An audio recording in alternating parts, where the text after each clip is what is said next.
क्या हुआ जब एक 6 साल की बच्ची रात को चुपके से निधि वन में घुस गई और फिर वहां रात के 2 बजे जो कुछ हुआ उसे देखकर आपके भी रोंगटे खड़े हो जाएंगे। आखिर रात के 2 बजे वो बच्ची निधि वन में कैसे गई? कौन है वो बच्ची? क्या वो बच्ची जिंदा बची भी या नहीं? ये सभी सवालों के जवाब जानने के लिए इस वीडियो को बिल्कुल अंत तक देखिएगा। वीडियो शुरू करने से पहले अगर आप भगवान श्री कृष्ण के सच्चे भक्त हैं तो कमेंट बॉक्स में जय श्री कृष्ण जरूर लिखिएगा। साथ ही अगर आप हमारे चैनल भक्ति इनसाइड पर नए हैं तो चैनल को सब्सक्राइब कर लीजिए और बेल आइकन क्लिक कर लीजिए। तो आइए अब इस वीडियो की शुरुआत कर लेते हैं। दोस्तों, निधि वन की मान्यता है कि यहाँ आज भी हर रात कृष्ण गोपियों संग रास रचाते हैं। यही कारण है कि सुबह खुलने वाले निधि वन को संध्या आरती के बाद बंद कर दिया जाता है। इसके बाद निधि वन में कोई नहीं रहता। निधि वन में दिन में रहने वाले पक्षी भी शाम होते ही इस वन को छोड़कर चले जाते हैं। निधि वन में तुलसी के पेड़ हैं। यहाँ तुलसी का हर पौधा जोड़े में है।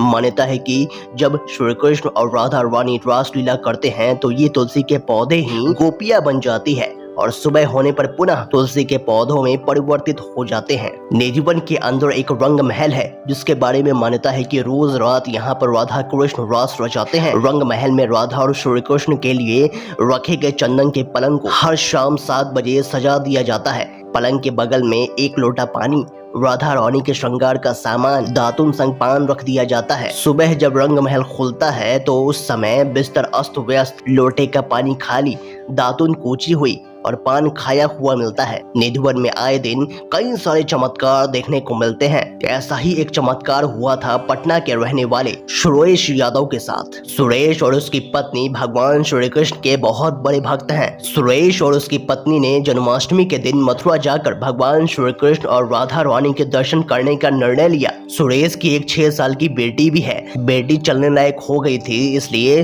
उसको साथ ले जाने में उन दोनों को कोई दिक्कत समझ नहीं आई और वो तीनों जन्माष्टमी के दिन सुबह सुबह मथुरा के लिए निकल गए। मथुरा पहुंचकर सबसे पहले तो उन दोनों ने बांके बिहारी मंदिर में दर्शन किया। उसके बाद वह यमुना घाट की ओर चले गए। वहां पर उन तीनों ने नदी में नौका विहार किया और यमुना स्नान भी किया।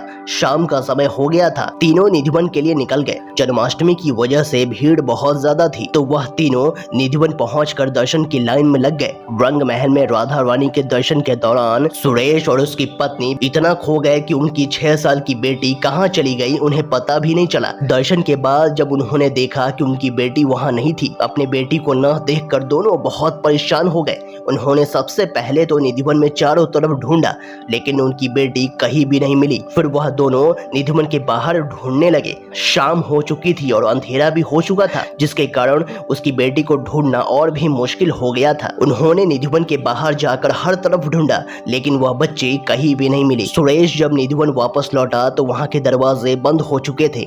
उन्होंने पंडित जी से पूछा तो उन्होंने बताया कि हम हर तरफ देखकर ही दरवाजे को बंद करते हैं, हमें वहां कोई भी बच्ची दिखाई नहीं दी। यह सुनकर वह दोनों और भी ज्यादा परेशान हो गए। सुरेश की पत्नी अपनी बेटी को ना पाकर जोर जोर से रोने लगी। सुरेश समझ गया था कि अब सिर्फ एक ही सहारा है, अब सिर्फ भगवान श्री कृष्ण ही उनकी बेटी को ढूंढ सकते हैं। रात हो चुकी थी और सुरेश निधि वन के पास ही अपनी बेटी को ढूंढ रहा था। तभी रात के 2 बजे कुछ ऐसा हुआ जिसे देखकर दोनों के होश उड़ गए। उनके पास एक 16 साल का लड़का एक हाथ में बांसुरी लिए और दूसरे हाथ में उसकी बच्ची को लिए उसकी तरफ चला आ रहा था। उस 16 साल के लड़के ने आते ही सबसे पहले तो उस बच्ची को सुरेश को दे दिया और बोला कि ये निधि वन में झाड़ियों में कहीं खो गई थी और बहुत ज्यादा रो रही थी, तो मैंने सोचा कि इसे लेकर आपके पास आ जाता हूँ। सुरेश और उसकी पत्नी ने बच्ची को गले लगा लिया। फिर जब सुरेश ने उस बच्चे के बारे में पूछने के लिए पीछे मुड़ा तो वह लड़का गायब हो चुका था। वह दोनों यह दृश्य देखकर हैरान रह गए। आखिर वो लड़का कौन था? सुरेश समझ गया था कि निधि वन में रात को भगवान श्री कृष्ण आते हैं, उन्होंने ही उसकी बच्ची को लौटाया है। सुरेश और उसकी पत्नी को वहां पर घुंघरू की आवाज भी सुनाई दे रही थी। दोस्तों, आपको क्या लगता है कि वह 16 साल का लड़का कौन था? हमें कमेंट बॉक्स में जरूर बताइएगा। आप इस सच्ची घटना के बारे में क्या सोचते हैं यह भी जरूर बताइएगा। अगर आपको ये वीडियो पसंद आए तो वीडियो को लाइक करें, कमेंट करें और इस वीडियो को ज्यादा से ज्यादा शेयर करें। तो आज के लिए बस इतना ही। अगले वीडियो में फिर से मुलाकात होगी। तब तक के लिए अपना ख्याल रखें। धन्यवाद।